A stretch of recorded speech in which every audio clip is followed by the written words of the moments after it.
Dear students, आज मैं एक बहुत अच्छा चैप्टर ग्रामर का लाया हूँ आप लोगों के सामने।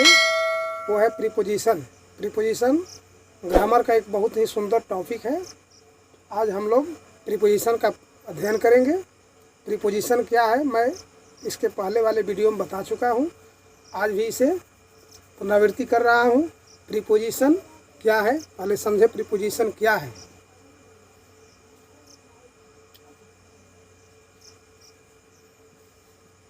What is preposition. प्रीपोजिशन क्या है, जिसे हिंदी में हम संबंध बोधक अव्यय कहते हैं। प्रीपोजिशन की परिभाषा इस तरह होती है। ये preposition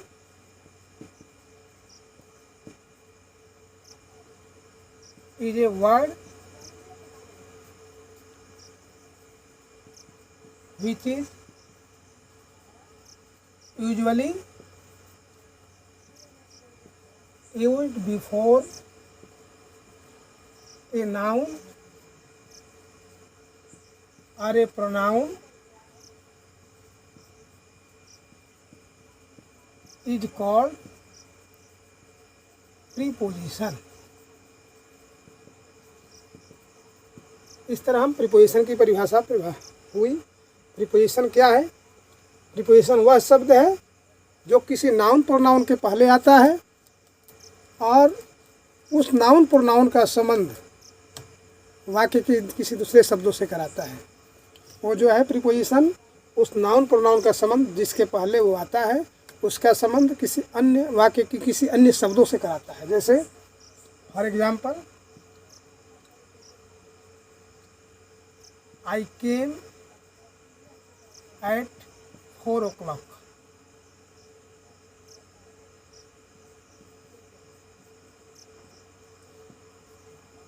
She writes with a pen। यहाँ पेन जो वर्ड है नाउन है, इसके पहले आया विथ, और विथ जो है संबंध बता रहा है। इसका दोनों के बीच का संबंध बता रहा है विथ। विथ प्रीपोजिशन हुआ।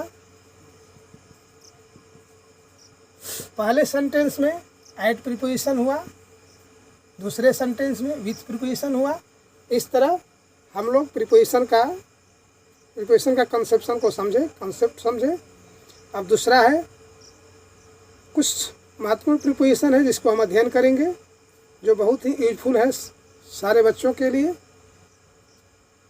कॉम्पिटिटिव तैयारी करने वाले बच्चे हों या अन्य छात्र हों, सभी के लिए उपयोगी है।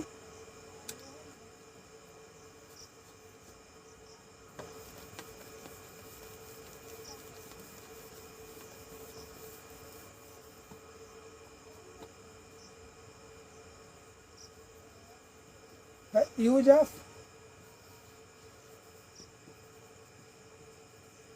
some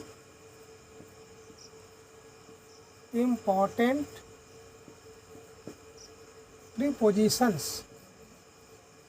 कुछ महत्वपूर्ण प्रीपोजिशन का अध्ययन हम लोग करेंगे। तो हम लोग ले पहले preposition first, use of a, at और इन का। Use of at in. At in का हम लोग प्रयोग पढ़ेंगे। एट का प्रयोग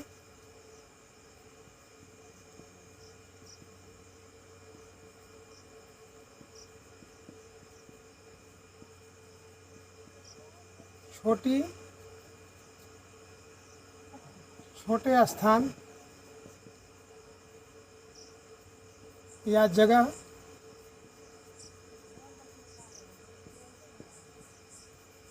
जैसे जिला, गांव, छोटा शहर,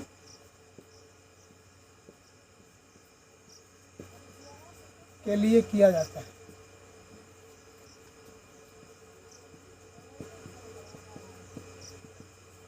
जैसे कि आई लिव एट आरा, यहाँ जो आरा है इसके लिए एट प्रीपोजिशन आया है। वी लिव एट नियाजीपुर, यहाँ नियाजीपुर एक विलेज है जिसके लिए एट प्रीपोजिशन आया है। जिला है ये आरा, इसके लिए एट प्रीपोजिशन आया है।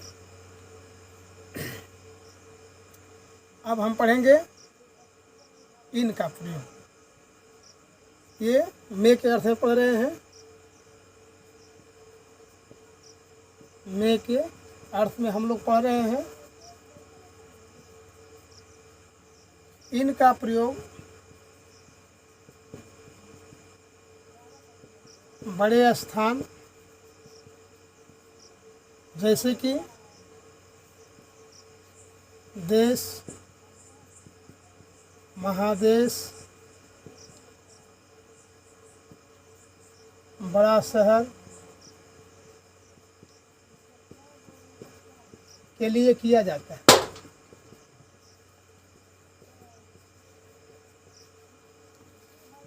के लिए किया जाता है। जैसे कि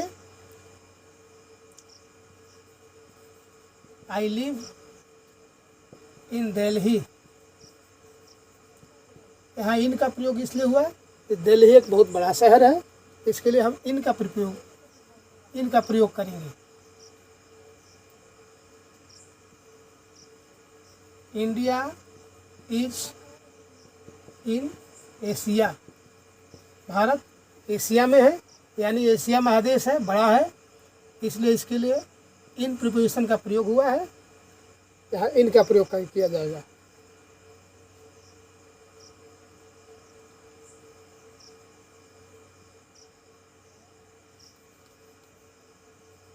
वी लिव इन इंडिया, यहाँ इंडिया जो है देश का नाम है, इसके लिए जो प्रीपोजिशन आया है इन।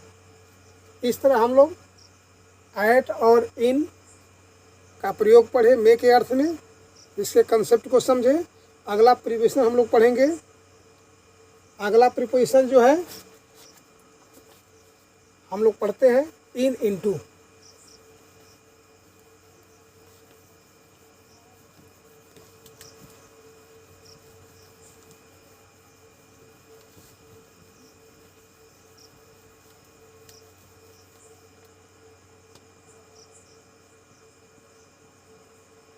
इन और इनटू का प्रयोग हम लोग मे के अर्थ में पढ़ेंगे।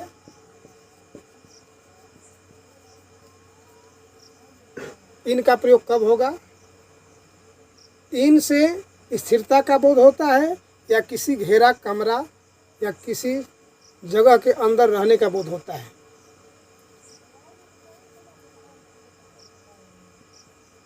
इन से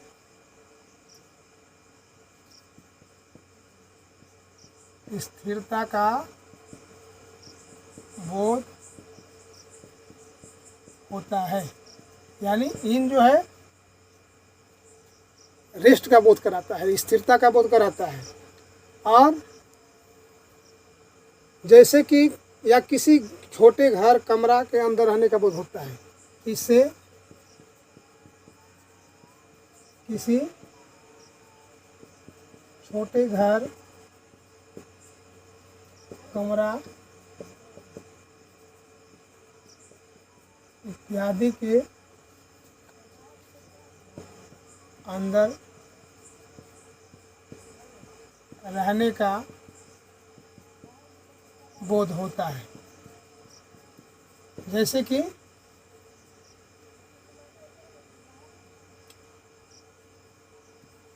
I live in this house,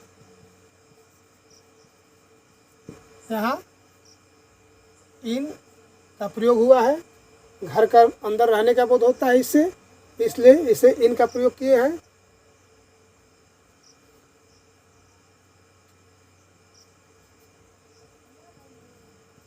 the students are in the class, यानी इन का प्रयोग यहाँ हुआ है, क्लास के अंदर रहने का बोध हो रहा है, यहाँ हम इन का प्रयोग करेंगे। अब इनटू के प्रयोग देखें।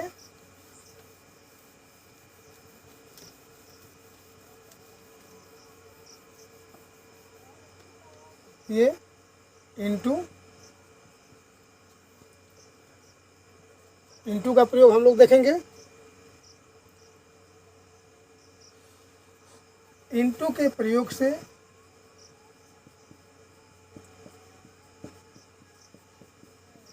गति का बोध होता है,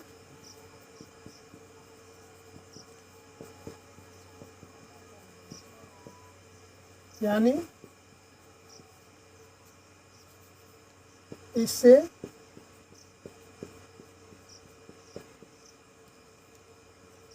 बाहर से भीतर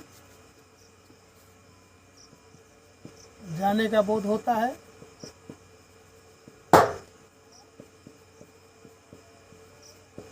और एग्जाम्पल देखेंगे, इसका example, we jumped into the well, हम लोग कुएं में कूद गए, यानी इसका अर्थ हिंदी अर्थ है कि हम लोग कुएं में कूद गए, यानी बाहर से भीतर गए, वेल के अंदर इनटू का प्रयोग हुआ, जिससे गति का बोध होता है। जहाँ गति का बोध हो वहाँ हम इनटू का प्रयोग करते हैं।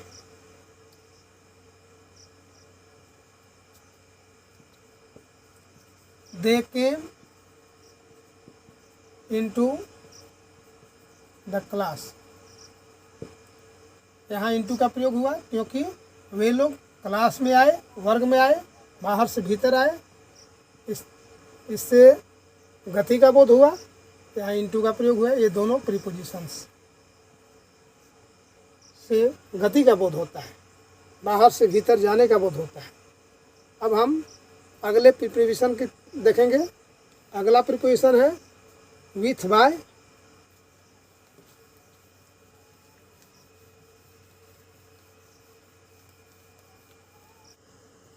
अब हम लोग पढ़ेंगे next prepositions with and bye.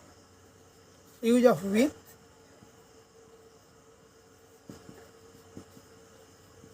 Bye. With का प्रयोग कब करना चाहिए, दोनों में क्या अंतर है?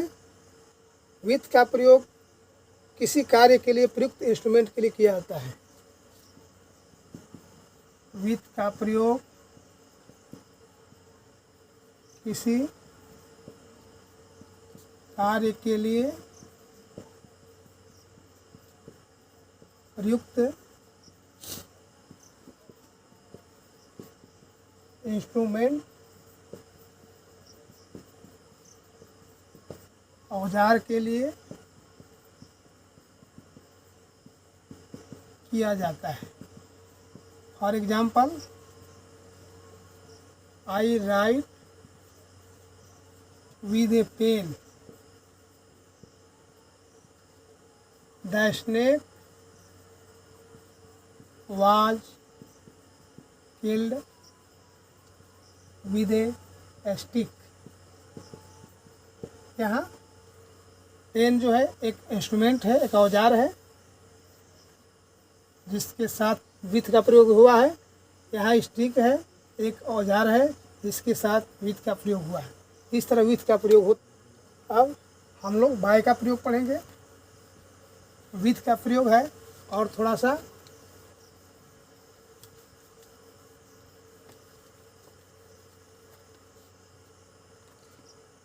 विथ का प्रयोग साथ के अर्थ में भी किया जाता है।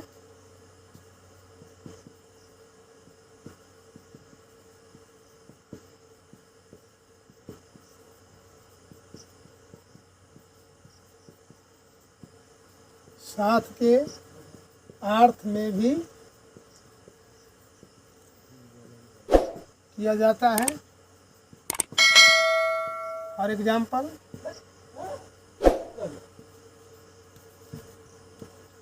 She went to market with her mother. वह अपने माँ के साथ बाजार गई। वह अपने माँ के साथ बाजार गई, जिसका अर्थ हुआ कि वह अपने माँ के साथ बाजार गई। यहाँ विथ का प्रयोग के साथ के अर्थ में हुआ है। बाय का प्रयोग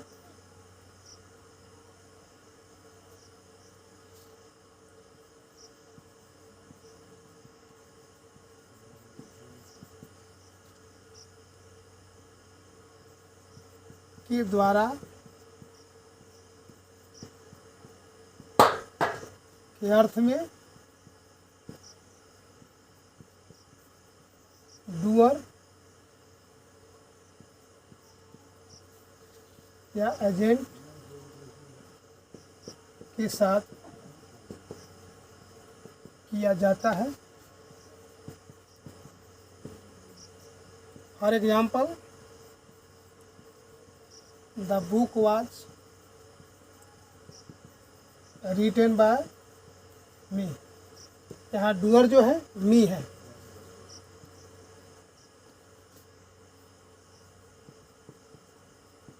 साधन के अर्थ में भी बाय का प्रयोग होता है।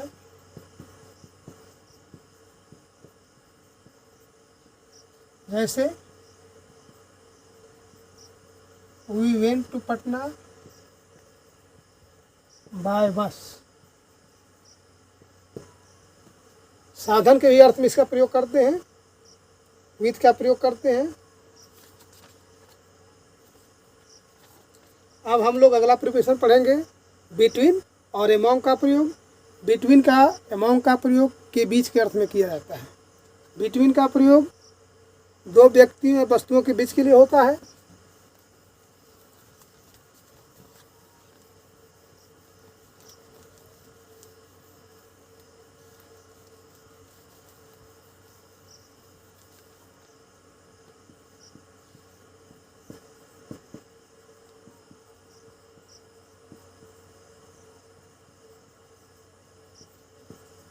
के बीच के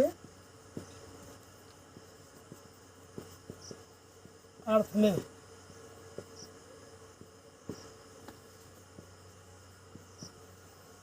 बिटवीन का प्रयोग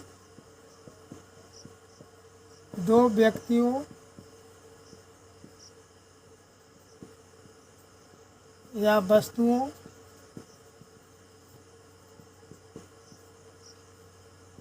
के बीच के लिए किया जाता है, के लिए किया जाता है। For example, divide these mangoes between Ram and Shyam. जबकि एमोंग का प्रयोग दो से अधिक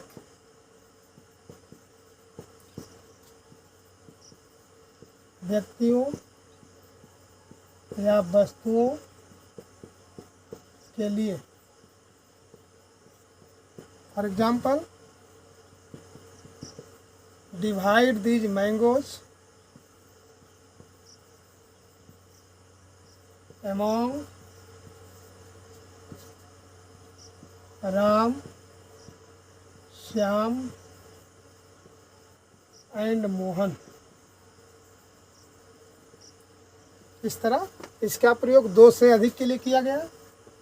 एमोंग का प्रयोग, बिटवीन का प्रयोग दो वस्तु या व्यक्ति के लिए होता ही है। अब हम लोग पढ़ेंगे आगे की प्रिपरेशन, टू और फ्रॉम।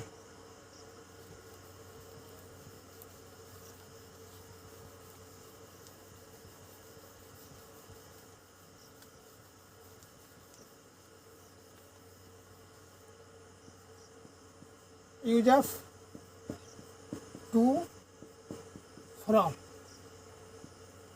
टू और फ्रॉम का प्रयोग पढ़ेंगे। टू से किसी जगह की ओर या सीमा की ओर जाने का बोध होता है। टू से किसी जगह की ओर या सीमा की ओर जाने का बोध होता है।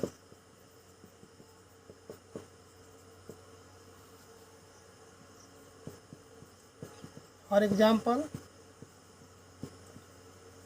We are going to school.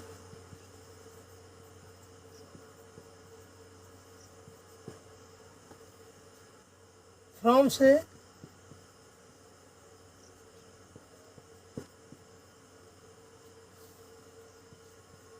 अलगाव का, सेपरेशन का बोध होता है।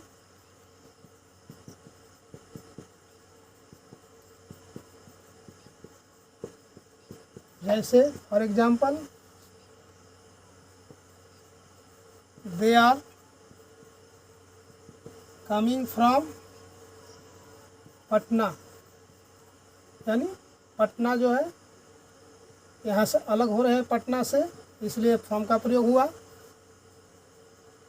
Leaves are falling from the tree, इसका अर्थ हुआ कि पेड़ से पत्तियां गिर रही है, यानी पेड़ से पत्तियों का अलगाव हो रहा है, इसलिए यहाँ फ्रॉम का प्रयोग होता है। अब हम लोग अगला प्रीपोजिशन पढ़ेंगे।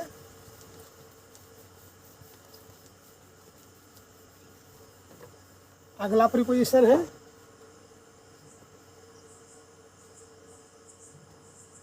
On over.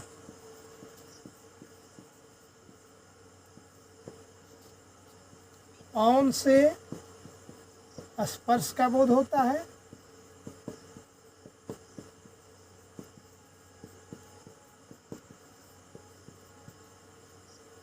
जबकि ओवर से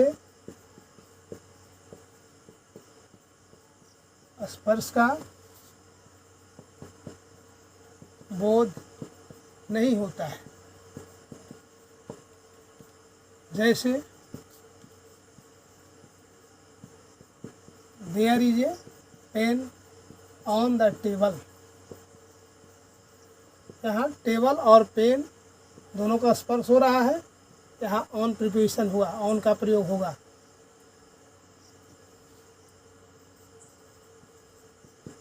there is a fan over my head,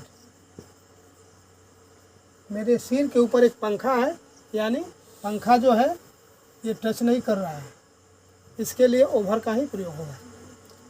अब हम लोग अगला प्रीपोजिशन पढ़ेंगे, ओवर अंडर ऑफ।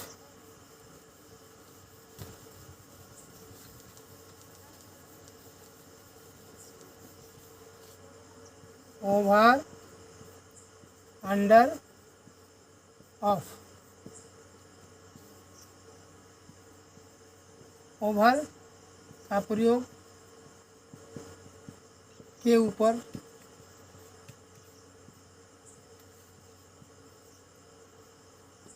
स्पर्श नहीं होने का भाव।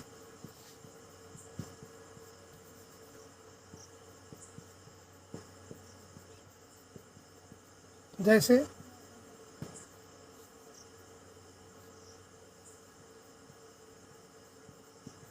There is a fan over my head,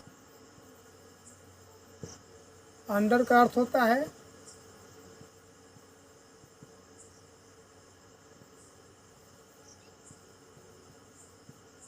के नीचे। जैसे कि there is a cow under the tree, और ऑफ का अर्थ होता है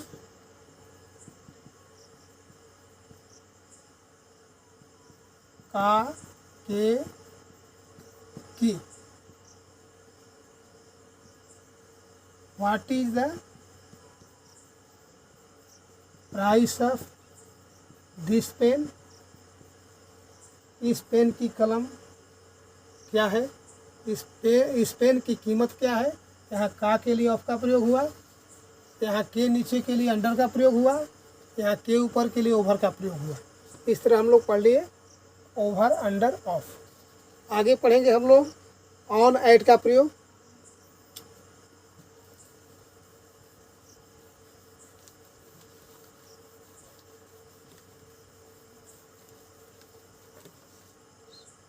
यूज ऑफ ऑन, एट, इसमें क्या अंतर है ये देखेंगे।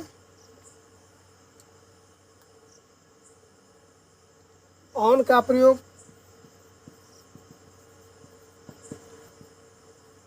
पर के अर्थ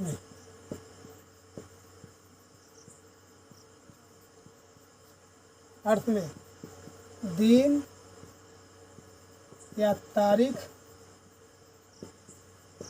के लिए किया जाता है।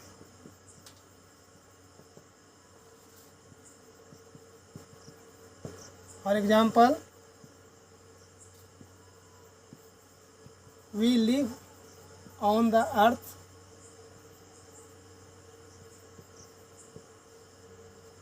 शी केम ऑन मंडे,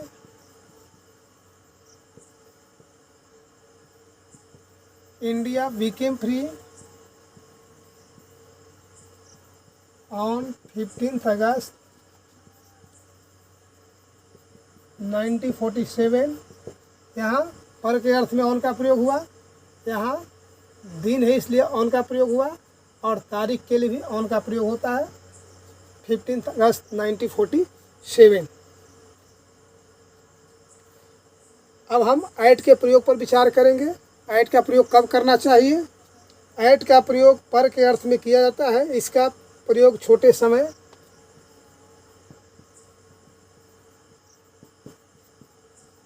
पर के अर्थ में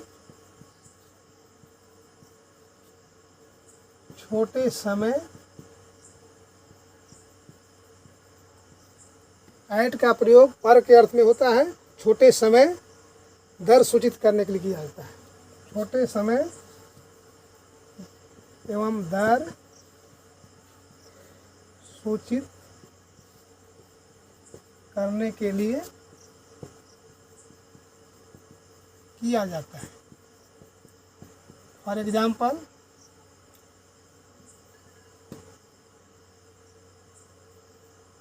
he came at 4 o'clock, she gets up at 5 o'clock in the morning। यहाँ ऐट का प्रयोग छोटे समय के लिए हुआ, जबकि इन का प्रयोग मॉर्निंग के लिए हुआ है।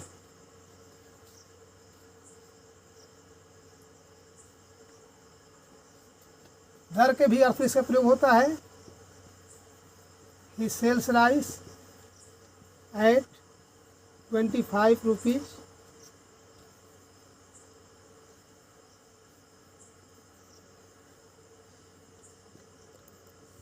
एक किलो, यानी वह 25 रुपये किलो की दर से चावल बेचता है।